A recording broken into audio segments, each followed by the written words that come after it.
Olá, boa noite! Tudo bem com vocês?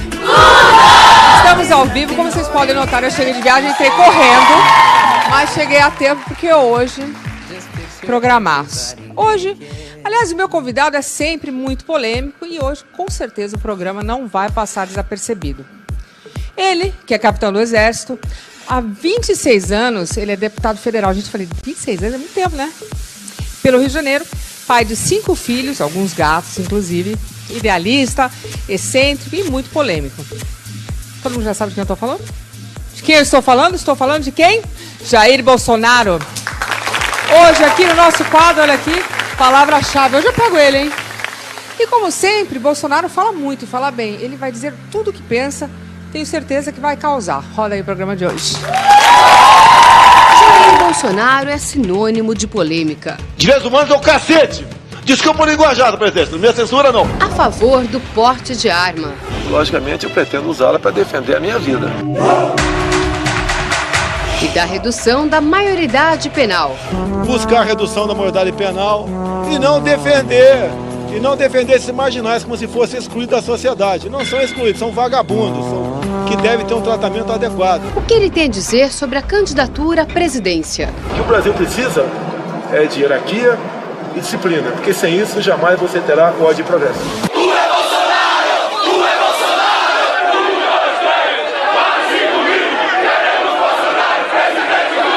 As acusações de racismo. Eu sou contra cotas. Qual a diferença minha para o afrodescendente do afrodescendente para comigo? Nenhuma, somos iguais. Até a resposta a uma famosa capa de revista. Gostaram do Photoshop da revista Veja? Que bacana, hein? Página 45. Eu sou um oficial bunda suja, como escrito aqui, porque não galguei postos na carreira. Saí do exército com 33 anos de idade por ter tomado posse na função de vereador. Queria que com 33 anos de idade eu fosse coronel ou general. E os outros militares que não galgaram os postos ao generalato, são bunda suja também? Hoje o quadro Palavra-Chave vai dar o que falar. Então vamos falar com ele. Boa noite, Bolsonaro. Tudo bem, querido? Bem-vindo. Muito obrigado pela oportunidade.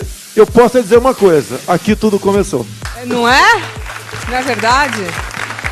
Olha, eu quero agradecer a presença, eu imagino que você está super ocupado, inclusive hoje parece sair uma pesquisa falando bem, né? Dizendo aqui, ó, estava vendo aqui que você teria 16% das intenções de voto entre o público geral. Você viu essa pesquisa? O Datafolha está atrasado já, o Paraná Pesquisas já está um pouquinho na frente dos números. Mas falaram que, ó, mas que subia para 21% quando consideraram apenas os evangélicos. Você sabia disso? A gente acompanha as pesquisas, né? A estratificada. Está muito bem entre os jovens, 16 e 24 anos também. E a gente estuda as pesquisas, né, apesar de não ser muito confiáveis, como devemos proceder, onde erramos, porque nós erramos e devemos nos aperfeiçoar para atingir um objetivo. Mas te digo uma coisa, Luciana, eu não tenho obsessão pelo poder. Se vier a acontecer, isso seria, então, no meu entender, vontade de Deus. Mas você não disse uma vez que tinha até pesadelo de acordar presidente, uma coisa? Eu até vi uma coisa que você falou. Olha, eu estou vendo uma garotada aqui, né? Vocês têm um grande futuro pela frente. Eu já tenho mais de 60, eu já estou no lucro.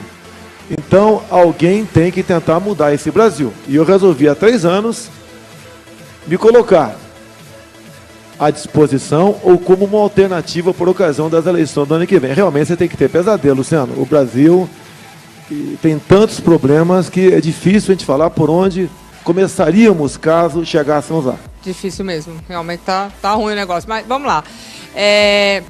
Vamos escolher o primeiro número. Vai lá, você escolhe. Entre 9 e 10. Bem, como você é 10, eu sou 9, eu começo pelo 9. Vamos começar pelo 9. Peraí, tô errado. Cheguei hoje de viagem, tô meio tonta ainda, calma. Vamos falar sobre armas, ok. Isso é moleza. É moleza, mais ou menos, né? Bom, Jair Bolsonaro é a favor do porte de armas. Eu sei que ele sempre defendeu essa ideia. Eu quero entender um pouquinho mais como que funciona isso na cabeça do Jair. Coloca aí.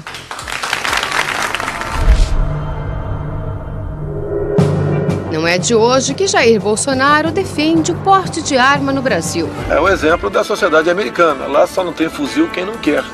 e o número de mortes por 100 mil habitantes é 10 vezes menor do que acontece no Brasil.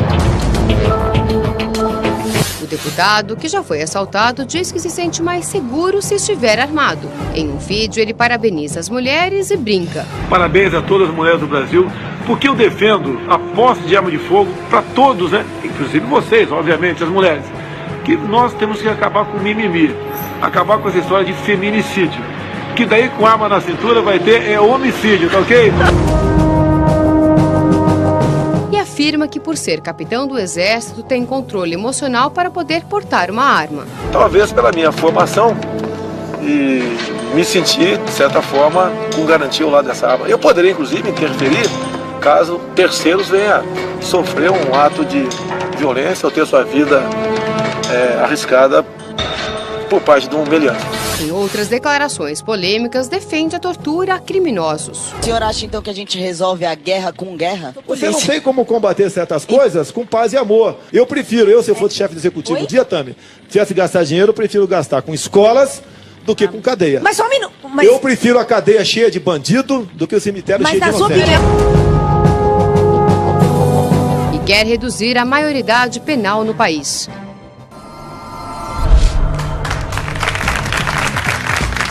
Bom, a gente vai falar sobre porte de armas. Você, claro, militar, tem, assim, controle de uma arma. E a pessoa normal, um cidadão? Eu te perguntaria, e os bandidos, tem algum curso, tem algum controle para portar arma? Hoje em dia no Brasil só está desarmado o cidadão de bem. Tá, mas qualquer um pode andar com arma? Como é que você poderia fazer frente a uma injusta agressão de uma pessoa como eu? Com uma arma de fogo. Mas, por exemplo, você acha que se eu estivesse armada, você acha que eu poderia me defender bem? Não há a menor dúvida. Outra coisa, você vai estar armada se quiser. O que eu defendo é a posse de arma de fogo para todo cidadão de bem no primeiro momento. Mas como é que a pessoa poderia ter esse porte? Tem que fazer um curso? Simples, como é que é? Alguns testes, psicológicos simples, e ganharia um porte definitivo. Olha só. Há pouco tempo, você comprava a tua arma na Mesbla, sem qualquer burocracia. A Mesbla faz tempo, hein? Não faz muito tempo não. Nos anos 70, 80, você fazia isso aí. O Estatuto do Desarmamento para cá, que isso foi dificultado. E a violência só aumentou. Isso é um dado estatístico que ninguém pode negar. O que faz um homem respeitar o outro é a possibilidade de ter uma reação. A partir do momento que a arma de fogo... Não é punição? Não é a lei? Não, mas que punição você não tem, Luciana, você não tem direito no Brasil atualmente nem a legítima defesa. Olha o caso do cunhado da Ana Hickman. Ele vai para o tribunal de júri. Ele impediu que 3 pessoas fossem assassinadas e ele vai para o tribunal de júri. Não temos no Brasil sequer o direito à legítima defesa. Então a posse de arma de fogo é uma maneira de você ter paz dentro da sua casa. Tá, mas se ele tivesse com uma arma ali, ele também, agora ele estaria mais enrolado ainda, né? Eu não estou dizendo que é certo não, hein? Mas se ele tivesse com uma arma, e se ele já matou, se ele atirou no outro, com a arma do outro, e já foi pro tribunal, imagina se a arma fosse dele. Nós temos que mudar o Código Penal no tocante a isso aí, né? Ele está sendo acusado por excesso.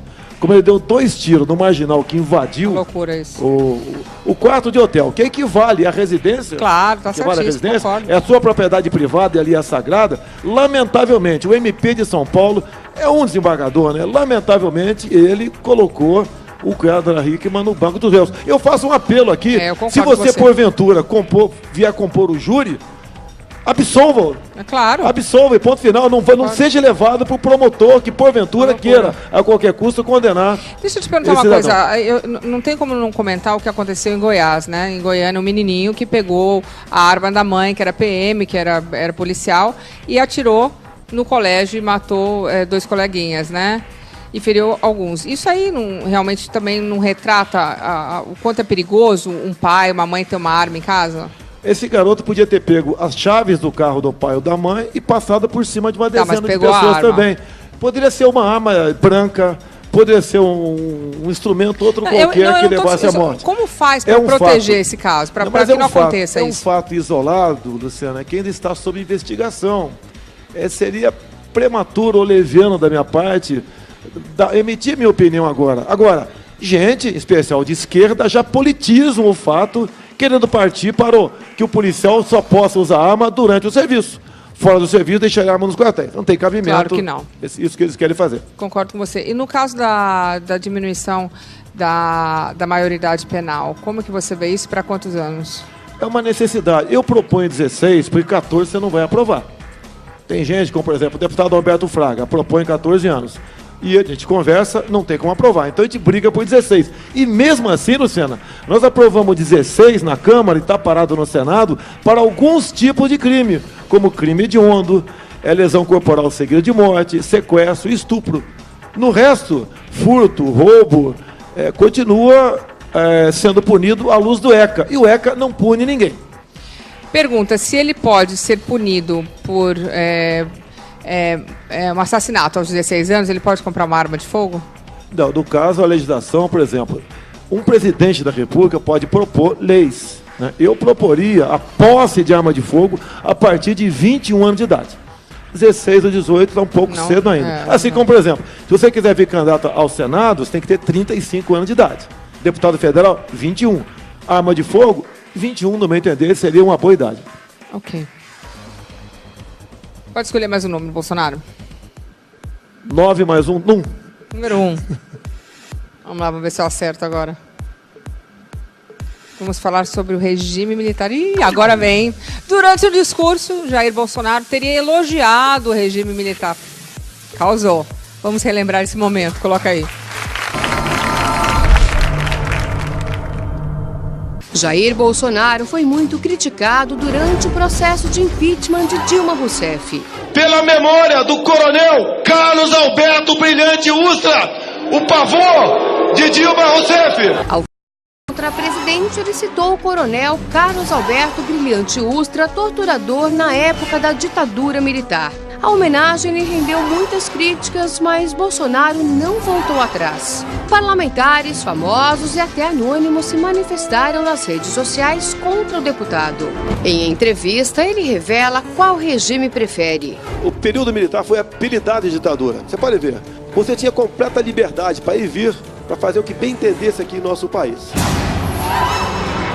Mas deixa claro que é a favor da ditadura militar. Sempre costumo dizer para a garotada que está nos ouvindo aqui, tem dúvida? Pergunta com o teu pai, para o teu avô, como foi aquele momento. Aquela época foi uma época de pleno emprego, de segurança, de respeito.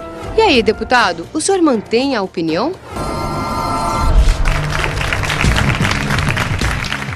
Tem opinião? Olha, eu vou responder isso daí com o primeiro parágrafo do editorial de Roberto Marinho, de 7 de outubro de 84. Ou seja, o presidente Figueiredo já estava indo embora. Começa Roberto Marinho. Participamos da Revolução de 1964, identificado com os anseios nacionais de preservação das instituições democráticas, ameaçadas pela radicalização ideológica, problemas sociais, greves e corrupção generalizada. Respondi por Roberto Marinho o que foi aquele período. Essa esquerdalha aqui, que ainda está aí, infiltrada no governo, queria a ditadura do proletariado.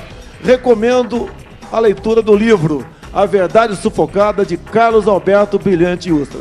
E vamos botar um ponto final nessa questão. Se fosse tão ruim assim, Luciana, o teu pai, o teu avô, teria dito para você que aquele período foi terrível. E não foi assim. Tínhamos realmente plena liberdade, respeito. A família tinha o seu valor. Criança era respeitada em sala de aula, não recebia essa carga de homoafetividade, de sexo, sei lá o que for, em sala de aula. Vivemos um outro período. Tem uma prova aqui. Estudei naquele período. Passei nos concursos mais difíceis do Brasil. Tá bom, depois a gente deixa essa história das crianças no colégio, mas voltando, você quer ser eleito por um regime democrático. Como é que você quer a volta do regime militar? Mas quem falou que eu quero a volta disso, daquilo? Você disse eu estou mostrando o que foi aquele período. Então você está falando para trás. Exatamente. Pra frente, não. Não é o que a esquerda prega. Se fosse tão ruim assim, Luciana, eu não sei se você deve ter tios mais velhos que você, né? Eles contariam que aquele período tinha sido ruim. E não contam isso. Não, o que nós queremos é os valores daquelas épocas. Então você não quer que volte o regime militar, até porque você está querendo ser... Mas pode voltar elegendo, quem sabe, um capitão do exército para presidente o ano que vem. Mas como agora, seria são isso? Os valores que nós queremos. O Brasil cresceu naquele momento. Queremos que o Brasil Passamos a 49ª para a 8ª economia do mundo. A própria revista Veja, que me critica, sabe quando ela foi criada? Em 1968. A TV Globo mesmo, 1965. A própria Comunicações, né, basicamente cresceu e muito naquele período. Nós não seríamos nada se não fosse a infraestrutura daquele período militar. Fale as coisas boas. Agora, algumas coisas ruins aconteceram, sim, mas não nesse nível que colocam na mídia hoje em dia. Você disse que algumas minorias não gostariam que você fosse eleito. Quem seriam essas minorias? A minoria ativista, né? Dos movimentos ativistas. Isso daí, LGBT, movimentos afros, essas minorias que vivem... Movimento afro não é minoria, né? Porque o Brasil... Oi? Movimento não, afro... o ativismo dentro da minoria. Entendi. Tá, okay? Eu mesmo... tenho um montão de amigos negros que são revoltados com esse tipo de política que se fazem. Até me rotulam de racista, né? Eles não têm do que me acusar. Me chamem de corrupto. Não conseguem fazer isso aí, daí fica inventando. Sexista, machista, xenófobo, misógino, essas coisas todas aí. Entendi. Agora, você disse que vai colocar ordem e progresso. Aliás, combina com a nossa bandeira. A ordem como é que é? Olha, sem hierarquia e disciplina... Estamos precisando de ordem. Sem hierarquia e disciplina, não existe ordem e progresso. Nós temos que dar uma arrumada na administração pública. Nós temos que separar o poder legislativo do executivo. Exato. E quando estiver juntinhos ali, como gêmeos, chifópagos, vai continuar acontecendo o que nós vemos hoje em dia. Porque a ineficiência do Estado e a corrupção vem das indicações políticas. Nós temos que ter, em cada ministério, uma pessoa qualificada e habilitada para exercer aquela função. Exato. E não dá para esse ou aquele ministério. Daí dizem que eu não governaria se agisse dessa maneira. Ora, meu Deus do céu, se é para fazer a mesma coisa, votem em outro, que não farei a mesma coisa caso eu chegue Essa lá. é a ordem e o progresso. O progresso vem em cima disso. Você, sem educação, você não chega a lugar nenhum. O que se ensina hoje nas escolas? Lamentavelmente, o nosso currículo escolar é sofrível. O professor e a professora não tem como mais exercer a sua autoridade em sala de aula. Você pega a molecada de 15 anos de idade, 70% não sabe tabuada, não sabe a regra do 3. Espera o quê dessa juventude? Tá difícil mesmo. Agora, voltando ao regime militar, eu acho que o que as pessoas criticam muito, que pegam para Cristo, que a gente diga assim, o que está errado, eles falam muito da tortura, que eu sei que na época, eu estava fazendo um estudo, tortura não era crime, podia fazer, né, lá o tipo de tortura, não é que podia, mas não era recriminado da forma que a gente vê hoje, ok. Que era errado, era errado. As pessoas falam muito disso e falam também da censura, porque, obviamente, imagina se nós estivéssemos fazendo um programa agora e estivéssemos sendo censurados. Não poderíamos estar aqui falando ao vivo, por exemplo, né? De política, não poderíamos estar aqui. Tortura nunca foi uma política de Estado. O pessoal que era preso, a grande maioria, eram bandidos. Treinavam em Cuba, treinavam na China comunista, na Coreia do Norte. Com o dinheiro da União Soviética faziam barbaridades aqui. Sequestro de aviões, atentado a bombas, execução do tenente Alberto Mendes Júnior, da então Força Pública, nas matas do Rio Ribeira de Guape. Ou seja, quando são presos, se vitimizam, passam por pobres coitados. Hoje em dia é a mesma coisa. Você prende um bandido, a primeira coisa que ele faz quando vai atrás das grades, já começa a falar em Deus. Sai de lá, não fala mais em Deus. Esse pessoal sempre fez a mesma coisa. O que eles queriam implementar aqui, como já disse Gabeira, como já disse Eduardo Jorge e tantos outros, era a ditadura do proletariado. Esse pessoal nunca teve amor ou respeito à democracia ou à liberdade. E a liberdade de expressão?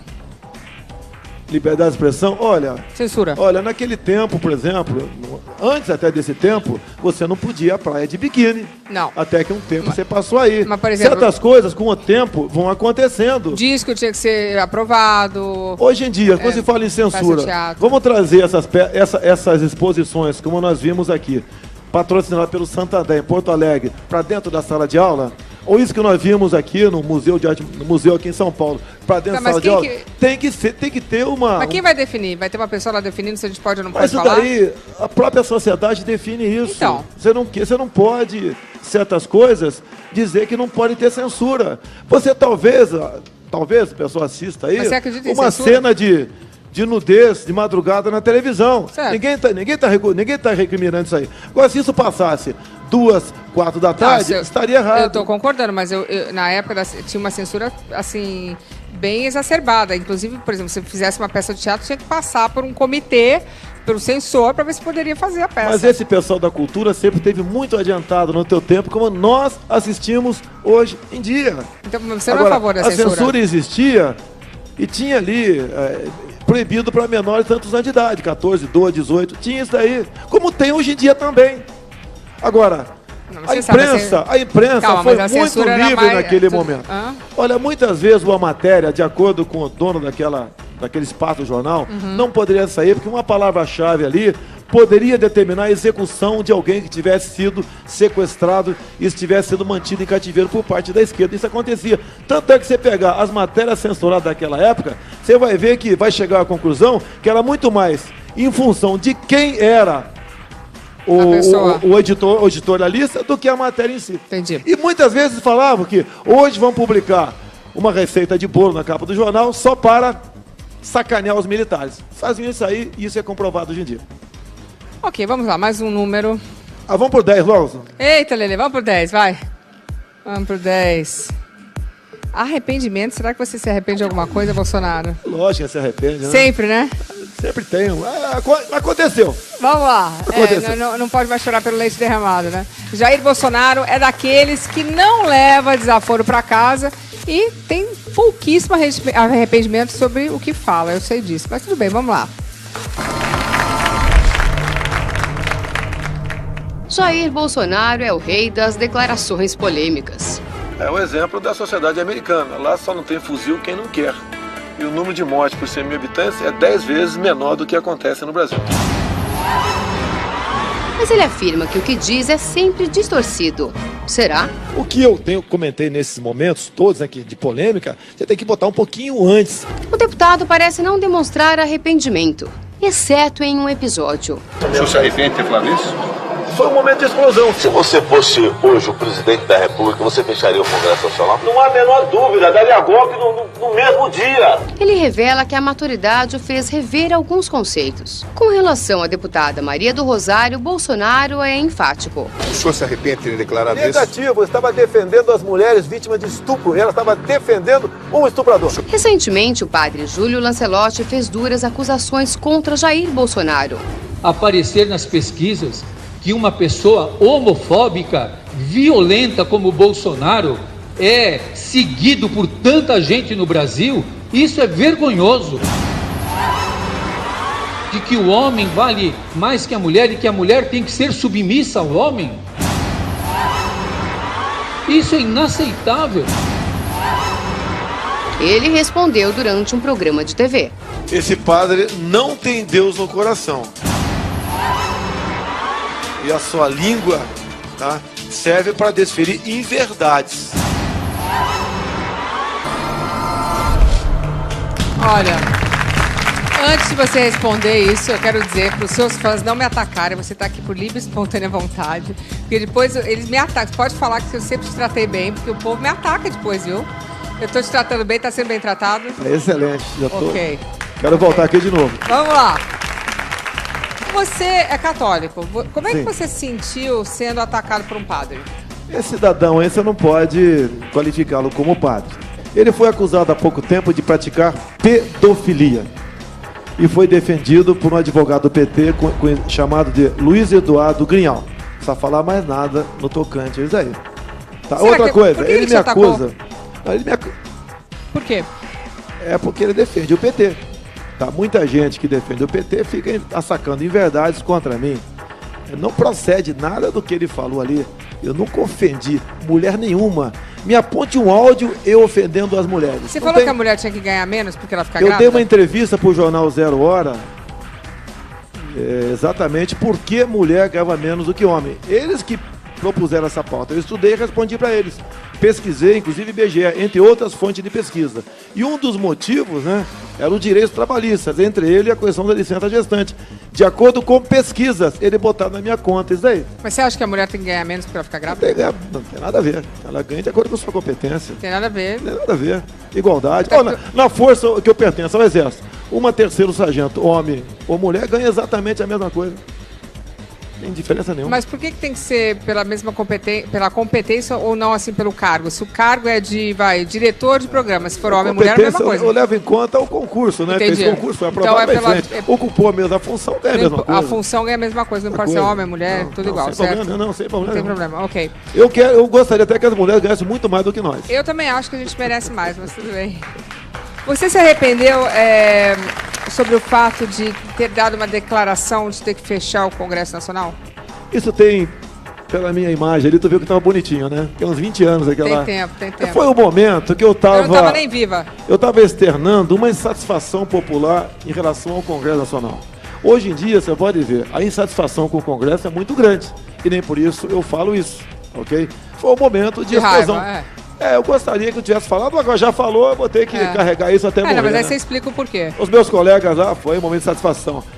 Como hoje, teria até motivo para fazer a mesma coisa, mas não faça. Eu quero que o Congresso nosso, como tenho certeza, vai melhorar muito por ocasião das eleições do ano que vem, e acredito que a população passará a ter mais confiança no Congresso Nacional do que tem hoje em dia. E em relação à deputada Maria do Rosário, existe algum tipo de arrependimento? Nenhum, até porque ela estava defendendo um estuprador de 17 anos de idade, dizendo que deveria ser punido à luz do ECA. E o ECA não pune ninguém. E eu estava exatamente o contrário, defendendo a redução da maioridade penal, para que casos como esse fossem julgados como adultos.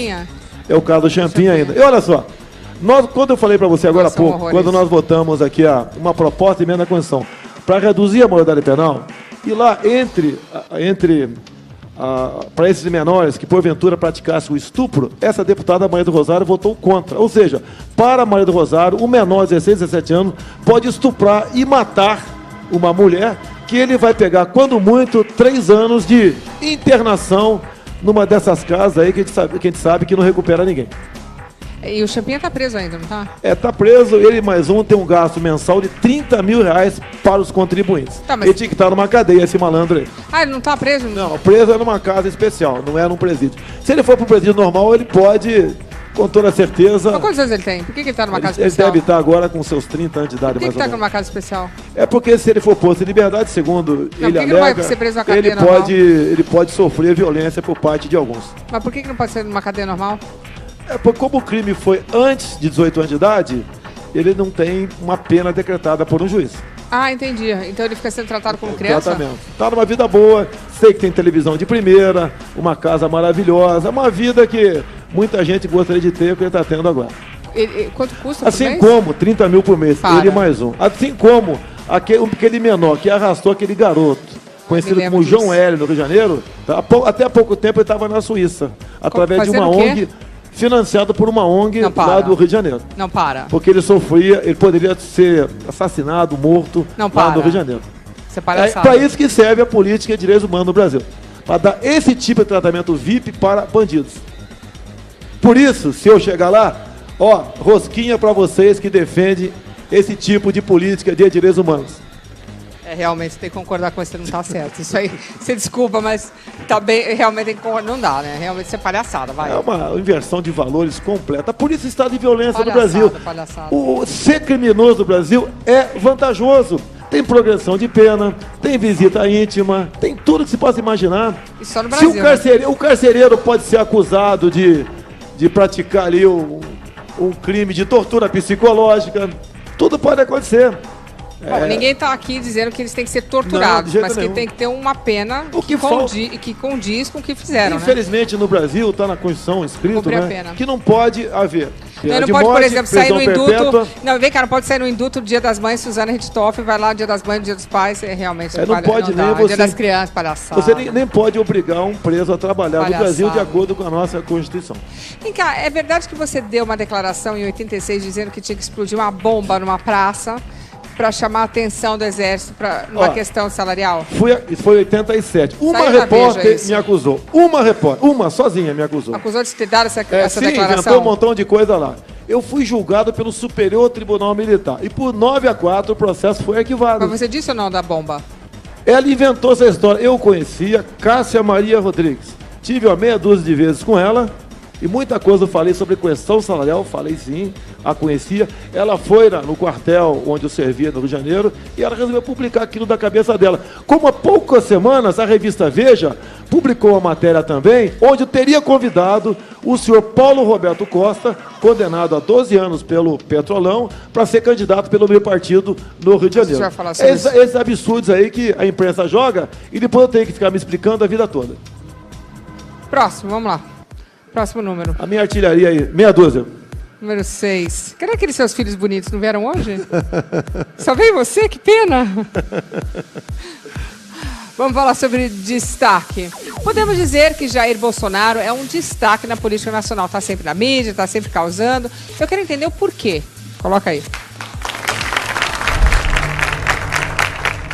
Jair Bolsonaro é considerado Donald Trump brasileiro. A mídia faz essa brincadeira constantemente. No último debate pela presidência dos Estados Unidos, o candidato americano se posicionou contra o aborto. Mas sua declaração foi um tanto confusa. In the 9th month, you can take the baby and rip the baby out of the womb of the mother just prior to the birth of the baby. Now, you can say that that's okay. And Hillary can say that that's okay, but it's not okay with me. Trump disse que é inaceitável tirar o bebê da barriga da mãe no 9º mês de gravidez. Ele estava se referindo a cesarianas e não ao aborto. O presidente dos Estados Unidos tem algo em comum com Bolsonaro. Trump adora polêmica e sempre vira notícia. Em uma de suas entrevistas, o político disse que se a população estivesse armada na França, não haveria aquele massacre. Se as pessoas que foram mortas em Paris estivessem armadas, teriam tido alguma chance de se defender. Não é curioso que a tragédia que ocorreu em Paris tenha acontecido em um dos países com um dos controles de armas mais rígidos do mundo? No Brasil, Jair Bolsonaro se destaca no cenário político. Aprovado por 500 mil de eleitores, o deputado vê sua popularidade crescer. Bolsonaro afirma que sofre rejeição, mas sabe lidar com as adversidades. Cada 100 elogios que recebo em aeroportos, eu tenho uma crítica. E isso é natural, é comum e é bom que seja assim. Afinal de contas, a unanimidade não é bom para ninguém. Perguntado sobre sua pré-candidatura, o deputado fez um apelo em um programa de TV. Peço a Deus que em 2019 nós tenhamos um presidente que tenha no peito, além de um coração verde e amarelo, a sua alma com o Brasil acima de tudo.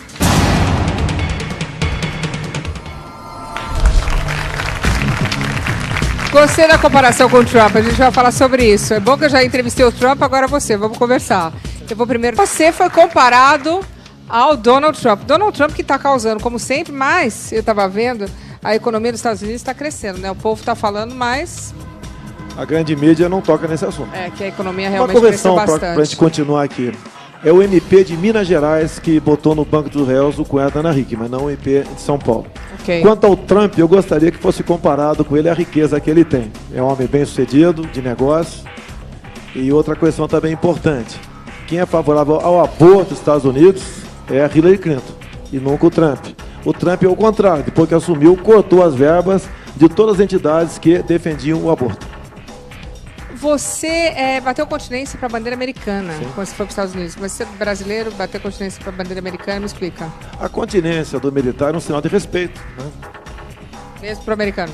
Para qualquer país. Entendi. Qualquer militar. Isso é sinal de respeito, não é sinal de subserviência, é de respeito. E lá, nessa palestra que eu fiz, a princípio apenas tocariam um hino nacional nosso. E eu fiz uma exigência, só entraria no palco depois tivesse engatilhado o hino americano, afinal de contas, eu estava lá, na terra deles. E lá, eu tenho que seguir a regra do jogo. Educado. Tá? E daí, é questão de sinal de respeito. É uma nação que é exemplo para o mundo todo. Mesmo. Né? É uma nação democrática, capitalista. E os que criticam aqui, pessoal de esquerda, vão agora em janeiro curtir férias na Disneylândia. Tá? E lá é um país sério, verdade, seguro, onde a lei é respeitada. Podemos andar nas ruas. Você pode. Eu andei com dinheiro no bolso lá sem problema nenhum. Joia, relógio. Sem problema nenhum. E lá, por exemplo, estive na Flórida. A massa humana que está na Flórida é exatamente a nossa que está aqui, os brasileiros. Lá eles não cometem nenhum tipo de deslize, porque se cometer, vai ter uma pena. E não vai ter essa brincadeirinha de audiência de custódia.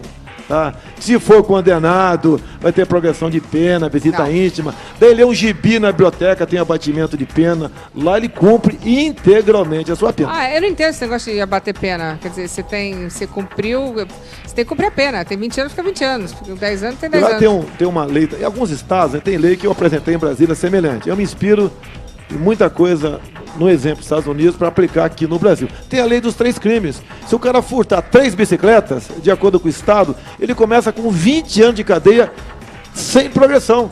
Até porque não é mais um erro, né? Uma vez pode ser um erro, mas duas, um erro... Pode ser um erro da justiça. Uma terceira, não tem como.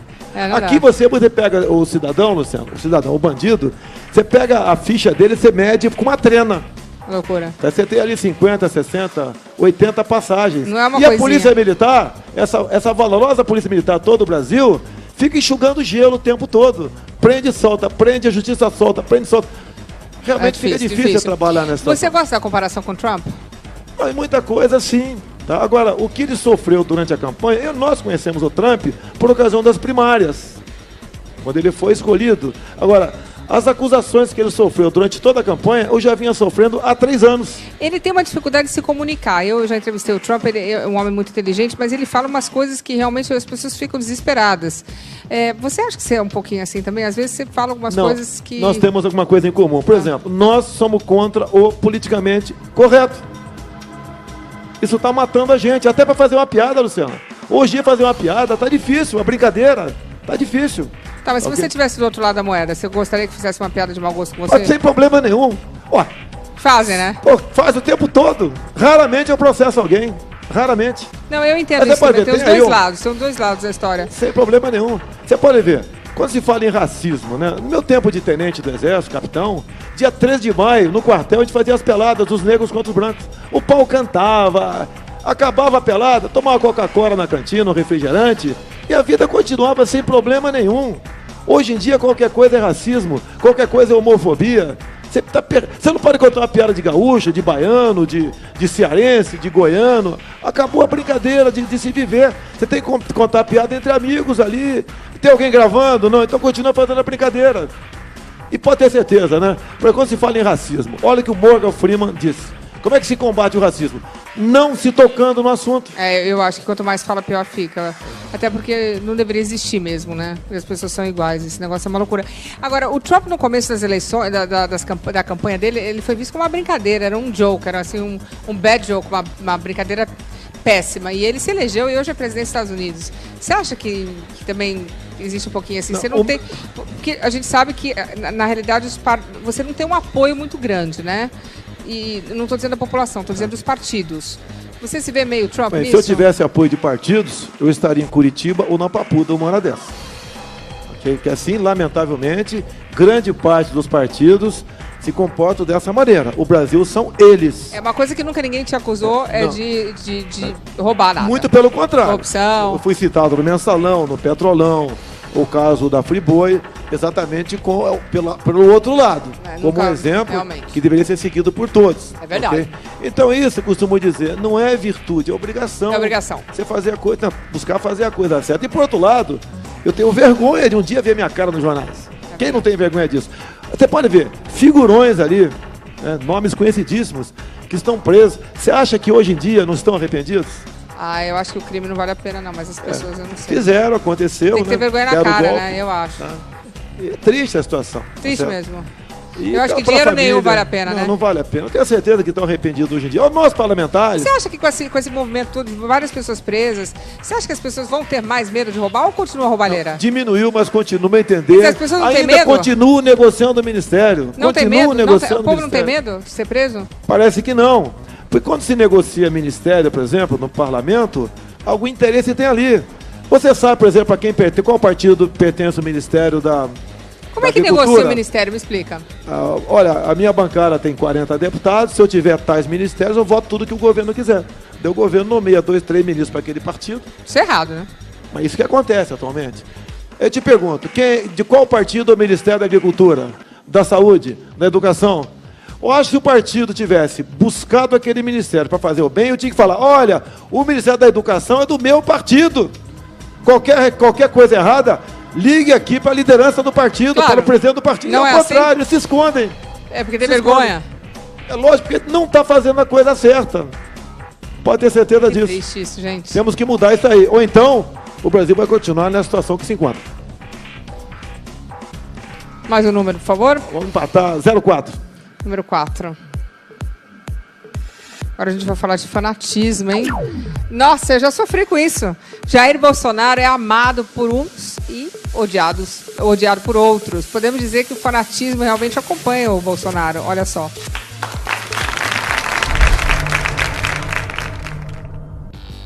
Podemos dizer que Jair Bolsonaro é amado e odiado ao mesmo tempo. Dos pedidos de selfie às manifestações mais calorosas. Por que você faz questão de tirar foto com o deputado? Ele é o deputado. Aqueles que nos seguem, nos acompanham, eu fico muito feliz. O político tem 5,5 milhões de seguidores nas redes sociais. São mais de 2 décadas como deputado federal. Geralmente a esquerda chama os outros do que eles são. Eu não sou um defensor do Estado. Eu acho que o homem, a mulher forte, é que vai fazer um Estado forte, não o contrário. Mas quais seriam suas principais medidas se ele chegasse à presidência? Primeiro que eu não me preparei para essas possíveis medidas. O clamor popular vem no tocante à segurança. Temos que mexer no Código Penal para dar uma retaguarda jurídica para o agente de segurança, especial policial militar, trabalhar sem temer o capa preta. Um capitão no Congresso Nacional. Eu costumo dizer, vão bater tanto em mim, parte da mídia, que poderão me eleger dessa forma. Será que o fanatismo pode atrapalhar esse caminho? E tudo mais. Voltando para o Bolsonaro, meu Deus, é assim, o bolsomito, as pessoas são fanáticas, os meninos realmente, as pessoas, cresceu muito entre os meninos, né, os meninos de 18 a 25 anos. Você vai me explicar o porquê desse fanatismo, se isso surgiu agora ou se já vem sempre assim, depois dos comerciais. Foi e volta.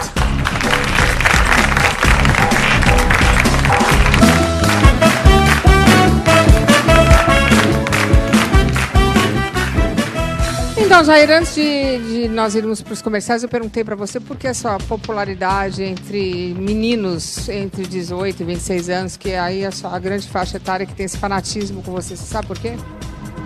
O Instituto Paraná Pesquisas, há 6 meses, disse que em Minas Gerais, a garotada entre 16 e 24 anos de idade, 30% estava comigo.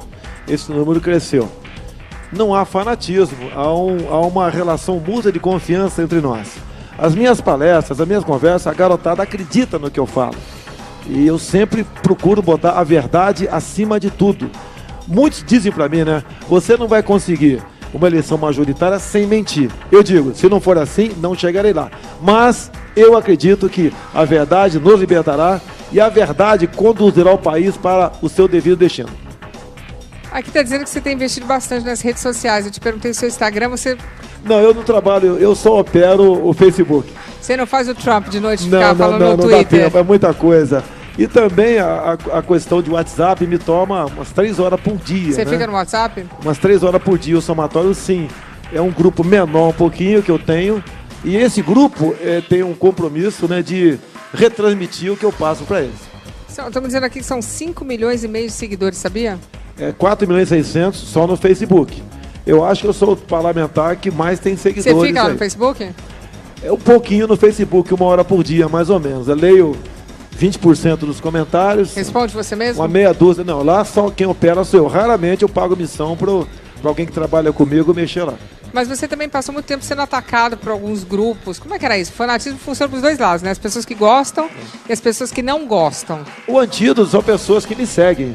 Eu sou muito caluniado, tenho muito rótulo do pessoal contra-ataca nos ajudando nessa questão. Basicamente, Luciana, quase todos os rótulos já foram desfeitos. Racista, fascista, homofóbico, xenófobo, misógino. Da última vez você até trouxe um amigo gay aqui junto, que falou que era seu amigo há muito tempo. Todo dia eu recebo aqui vídeo de pessoas aqui que são gays e dizem que estão comigo, né? E você pode ver, quando você mostra a verdade, não interessa qual é a tua opção sexual. Você não vai ser feliz se não tiver economia e segurança. Condição, eles dizem que não é nem opção, né? Mas, enfim, dizem que é condição. Você tem que... Este pessoal entendeu já, né, que os outros pré-candidatos são muito parecidos. E já que eles são muito parecidos, a tendência na política no Brasil é continuar como está. Eu sou uma pessoa diferente. E cada vez mais se desperta, então, a confiança junto à população. E eu acho que, tenho certeza que estamos no caminho certo, tendo em vista aqueles que nos atacam. Vamos mais um número, vamos lá, Bolsonaro. Que número? A nossa bandeira aqui, o número 7. Nossa bandeira bonita, né? Poderíamos honrar... Vamos voltar a ter orgulho dela. Eu ia falar, poderíamos honrar essa bandeira, Vamos voltar a ter orgulho dela. Eu também, aqui, a concordo com você, isso a gente concorda, porque ninguém merece, tá uma bagunça esse país, viu? Agora a gente vai falar sobre encontro. O que será isso? Que tipo de encontro é esse? Calma. Não, mas eu sei, hein? Bolsonaro teve um encontro polêmico com o juiz Sérgio Moro, encontrou com o Moro. Tudo foi, inclusive, documentado e teve uma repercussão louca, né? Ele disse que você falou, que ele falou, aí ele te ligou, quero entender. Coloca aí. Um vídeo tomou conta das redes sociais no começo do ano. Nele, podemos ver Jair Bolsonaro no aeroporto de Brasília. Ele caminha em direção a Sérgio Moro. O deputado bate continência. O juiz cumprimenta timidamente Jair Bolsonaro e se afasta. Na internet, muitas pessoas acharam que o juiz foi frio com o deputado. Com a repercussão, Sérgio Moro teria ligado para Bolsonaro para evitar más interpretações. Mas o que realmente aconteceu? Ai, gente chata. Tudo, não se pode fazer mais nada nesse país, né? Tudo tem um problema. Vou perguntar pro Bolsonaro exatamente o que eu não sei. Eu só vi a história rolando. Quer dizer, encontrou com o Sérgio Moro, ele cumprimentou, aí o povo reclama que não cumprimentou direito, bateu continência. Eu acho que eles queriam... Ele retribuiu, eu achei ele legal. O que queriam? Que ele tirasse um beijo da boca? Eu não entendi nada. Eu achei tudo de boa. Teve problema? Eu, como deputado federal, se devesse alguma coisa, jamais se aproximaria de Sérgio Moro. Opa, saiu correndo. Tá. Então, como eu vi no aeroporto, né? Eu acho que ele me viu também. Eu fui até ele. O meu bom dia, boa tarde é minha continência, que está incorporada em mim ainda. Sim, ele me respondeu de forma bastante rápida, né? Que dá uma interpretação que ele me ignorou. Alguns dias depois, eu estava em Parnaíba, inclusive tive lá com o prefeito Monsanta, quando tive a satisfação de receber um telefonema dele. E ele explicou de o porquê aquele tratamento um pouco frio. Por quê? É porque ele há poucos dias tinha tirado foto junto com o Aécio Neves, ele não estava na situação que está hoje em dia, né? E sorrindo. E foi muito explorado negativamente aquele sinal de certa intimidade com Aécio Neves. E não queria que aquele fato se repetisse comigo no aeroporto. E conversamos por 8, 9 minutos e foi uma conversa bastante saudável. E eu que continuo dando minha continência ao Sérgio Moro e peço a Deus que... Mas eu vi ele falando, ele falou de boa, ele falou, tudo bem? Não, achei, mas alguns interpretaram, dá uma dupla interpretação ali, sim. Mas cada um vê o que quer ver, né? Cada um quer ver o que quer ver. Não há dúvida que eu fiquei chateado, eu esperava 30 segundos de conversa com ele, mas eu não tenho obrigação de fazer isso com ninguém, né? Até porque tem uma vida bastante atribulada. Mas foi desfeito tudo isso alguns dias depois, quando ele ligou para mim, que eu fiquei muito feliz com a ligação dele. Educado, né? É extremamente educado, cortês, com toda certeza, policiais federais que o acompanhavam e que me conhecem, acompanhando nas mídias sociais, na própria imprensa, o desenrolar do fato, conversou com ele, ele resolveu ligar para mim e eu tive a satisfação de conversar com ele por alguns minutos. É engraçado, né? A gente fica se colocando até na posição do Sérgio Moro. Imagina, ele deve ter uma responsabilidade, não pode tirar foto com ninguém. A pessoa pede pra tirar foto, o cara tira, deve ser um saco isso. Luciana, ele perdeu a liberdade de ir na padaria comprar um pão. Então é chato. De ir no cinema com a família. É chato. De correr no parque da cidade lá em Curitiba. Ele perdeu, é um homem que perdeu toda a sua liberdade. Se eu tenho a minha liberdade privada de certa forma hoje em dia, imagine ele. Ele é o contrário de mim. Tem os que admiro e tem aqueles que querem o mal dele. Mas isso todo mundo, né? Me manda eu tomar cuidado da minha vida também, né? Então, mas tá na mão de Deus. Não se pode agradar a todos, né? Ele está fazendo o papel certo, né? O trabalho dele. Quando me perguntam sobre o Lula, se eu quero o Lula preso, eu digo, eu quero o Lula julgado. A gente não está aqui para julgar. A pessoa julga e se for julgado e condenado, tem que ser preso. Né? Eu não vou partir para a cadeia em si, né? Julgado, porque essa atribuição é do Poder Judiciário, não é minha de parlamentar. Claro. Eu concordo com você. Acho que as pessoas têm que ser julgadas, até porque todo mundo tem o direito de um bom julgamento. Bom, vamos escolher mais um. Temos aí número 2, 3, 5 e 8. Vamos lá pro 8 aí. Número 8. Nome bonitinho, 8, né, Bolsonaro? Mulheres, que papo é esse agora, gente? Mulheres. Minha mãe, minha esposa e minha filha. Meus 3 amores. E minha sogra também. Tu não pode esquecer da sogra, hein? Minha sogra da Ceilândia, é pra você. Você gosta da sogra? Opa, excelente ela. Tem que gostar da sogra, hein? Bom, a gente vai falar então sobre os amores de Bolsonaro, que você falou, são as mulheres, né? Você já fez algumas declarações em relação às mulheres que, segundo ele, foram deturpadas. Mas me conta por quê. Olha, eu sou uma pessoa extremamente bocuda. Vigiada. Bocuda também, vai. Também falo, às vezes demais, sei disso. E tenho que me controlar em algumas brincadeiras que eu faço, eu sei disso daí. Mas de vez em quando escorrega, daí o pessoal leva pra maldade, né? E eu pago um preço muito alto no tocante a isso aí. Principalmente por estar ocupando o segundo lugar nas pesquisas presidenciais no Brasil. Você tem uma filha que chama Laura. Acabou de fazer 7 anos de idade. É verdade que alguém me disse que você teria pensado ou dito que preferia que ela fosse menino? Não, olha só, é natural entre nós torcer. Você eu quero homem, eu quero menina.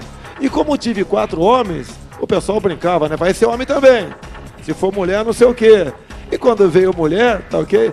Eu fiquei extremamente feliz, porque é diferente você mexer com a menina com o moleque. Com o moleque dá um chute na bunda dele, dá um pé do ouvido, às vezes fala um palavrão, dá um safanão. Com a menina não. Com a menina é diferente. Um beijo da menina é completamente diferente, tá ok? E ela, quando eu vou na cama dela de manhã, é uma coisa indescritível. Uma filha realmente é uma coisa indescritível. É uma dádiva de Deus. Eu só tenho filho homem também. Você tem 2, né? Eu só tenho homem. Eu sempre quis só ter filho homem, engraçado. Eu tenho 4 homens. Eu gosto de homem também. 4 gatos que não veio nenhum, já falei. Você disse uma vez que você sente mais falta da sua filha do que da sua esposa. Ela não ficou brava, não? Escorregou isso daí. Oh, meu Deus do céu. Tá? Ela ficou brava? Uma filha é um pedaço meu da minha mulher. Ela não ficou brava? Falou que eu extrapolei, não sei o quê. Mas, poxa, eu amo as duas. Minha mãe, minha sogra. Eu amo as mulheres, pronto. Não, mas a filha é complicada, porque filho é filho, né? Filho, não tem como. Sempre vai ser um pedaço de nós. Eu desculpa, não tem comparação. Filho a gente gosta mais de todo mundo, deixa eu explicar. Filho é filho, não tem como, eu acho. Até pra mãe, a gente fala. Pergunta pra ela se ela não gosta mais da filha. Deixa eu parar por aqui que eu falo demais. Não, mas vem cá, pergunta pra sua mulher se ela é sempre... Bom, mas agora que você tem uma filha, nas pesquisas você não vai tão bem com as mulheres, agora com a filha, de repente você vai conquistar, vai. Vamos lá, temos número 2, 3 e 5. Vamos lá, 02 aí. Número 2. Tá chegando lá, hein? Mídia. Uma maravilha. Nunca o nome de Jair Bolsonaro esteve tanto na mídia. Começou aqui, hein, no Super Pop. Foi. Na capa de revista, matérias, o nome dele está em tudo. Vamos assistir. Jair Bolsonaro está sempre na mira da mídia. Quem está financiando sua campanha? Ninguém. Não tem financiamento de campanha. Dinheiro para essas viagens? Não. O que eu pretendo é, nas minhas viagens pelo Brasil, trazer uma mensagem que nós podemos dar certo. E às vezes paga um preço alto por isso, como no episódio em que uma revista quis entrevistar sua mãe. Li uma entrevista da sua mãe, ela declarou que quando o senhor era criança, o senhor não falava besteira. E a primeira pergunta foi essa. O Jair Bolsonaro era de falar besteira? Minha mãe falou, não é de falar besteira. Essa foi a chamada. A sinceridade ao falar da corrida presidencial. E a candidatura, eu acredito que com 30 mil reais por mês, para pagar passagem aérea, hospedagem e alimentação, seria mais do que suficiente. Eu acho que isso vem basicamente do que eu tenho, e de 3 ou 4 amigos poderiam bancar isso daí. Sua popularidade tem a ver com seu jeito polêmico. Rendeu uma capa de revista que gerou muitos comentários. A ameaça Bolsonaro, que tem o apoio de 30 milhões de brasileiros. O que será que o deputado tem a dizer sobre isso?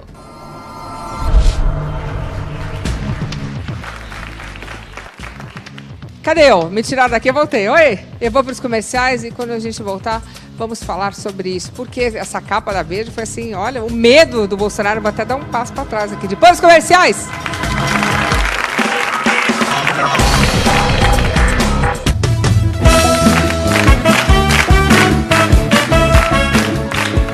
Estamos aqui de volta com o Bolsonaro.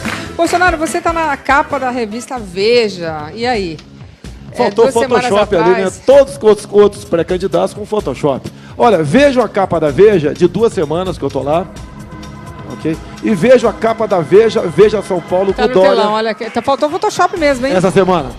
Mas isso aí não é importante. O importante é o corpo da matéria, do que falam a meu respeito, calúnias, mentiras, inverdades. Inclusive faz uma acusação, dado o horário eu posso falar o que a Veja escreveu. Falou que eu sou um oficial bunda suja. Por quê? E eles explicam. Porque eu não galguei os últimos postos da carreira. Ora, eu saí do Exército em dezembro de 88 por ocasião da minha diplomação como vereador no Rio de Janeiro. Com essa idade, revista Veja, eu não poderia ser coronel e nem general. Eu era capitão do Exército. Eu cheguei no máximo onde eu podia chegar naquele momento. Na revista Veja, eles falam que os altos postos do Exército não te veem com bons olhos. Uma mentira por parte deles, né? Eu tenho 8 generais de Exército na minha turma. Todos me tratam com absoluta consideração. Como essa repórter entrou numa solenidade, num coquetel na academia, e eu procurei não sentar-me à mesa do atual ministro da Defesa, que eu tenho as minhas reservas tocante a ele. E, obviamente, eu cumprimentei durante o evento, né? Aí, como eu fui para outra mesa, disseram que eu fui abandonado. O que é natural da diplomacia militar é exatamente estar com a mais autoridade, que era o ministro da Defesa, corretamente, não eu. Então, essa análise da repórter, que não conhece nada sobre militarismo, resolveu dizer que eu fui abandonado. Se eu fosse abandonado, eu não teria sido convidado para todos, como sou, graças a Deus, em todos os eventos militares. Você se sente perseguido pela mídia? Não há a menor dúvida, né? Olha a Folha de São Paulo aí, o tempo todo me descascando, né? E falando absurdos. Meu segundo dia nos Estados Unidos, a Folha de São Paulo falou que meus compromissos foram desmarcados nos Estados Unidos. Não é verdade, uma mentira, dando a entender que eu estava sendo ignorado nos Estados Unidos. Todos os nossos compromissos, exceção de um que eu resolvi não ir numa universidade, que haviam preparado uma armadilha para mim. No demais, todos foram cumpridos. Que armadilha, gente? Quem estava organizando lá era um cara filiado ao PT, né? E também próximo da CUT. Ele queria fazer um badernaço e para demonstrar que eu fui mal recebido nos Estados Unidos. Então, como percebi que ia ter um problema nos Estados Unidos, eu não fui para lá para levar confusão, criar problema para eles, resolvi cancelar esse compromisso que eu tinha aceito algumas semanas antes. Temos mais 2 números, número 3 e número 5. Vamos pro 3 aí no meio. 3, meu número favorito, chegando no meu aniversário, dia 3 de novembro, aí ó. Meus parabéns, 30 aí? Já 30 3, aí. 35, agora tá começando aí a era dos escorpianos, um beijo para todos os escorpianos, ó. Só amor, hein? Opa, até parece. Jair Bolsonaro afirma que não é oficialmente candidato à presidência. Ainda. Como é que será que ele imagina o futuro? Coloca aí. Apesar de dizer que não é oficialmente candidato à presidência, Bolsonaro fala abertamente sobre o assunto e diz que o Brasil pode ter problemas após a eleição.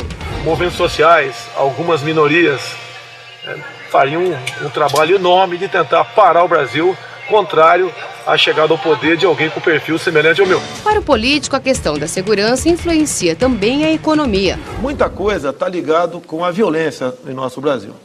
Tá? Você vivendo num país inseguro como o nosso, você não tem turismo. Tanto que defende o armamento. Se eu chegar lá, o que depender de mim, todo cidadão vai ter uma arma de fogo dentro de casa. Ele acredita piamente que essa ideologia fará toda a diferença. Se alguém entrar na tua casa e você matá-lo, você responde, mas você não é punido. Questionado sobre suas propostas, Bolsonaro afirma que está preparado. Como presidente, você acha que o seu repertório ele tem que aumentar, porque tem que falar de economia, tem que falar de outras coisas, Sim. Ou esses assuntos já é o suficiente para manter sua popularidade em alta? A revista Veja me acompanhou há poucas semanas. Na minha ida na Paraíba, estive lá em Campina Grande, Cabedelo e João Pessoa. E na semana seguinte fez 6 páginas comigo e apareceram vários assuntos.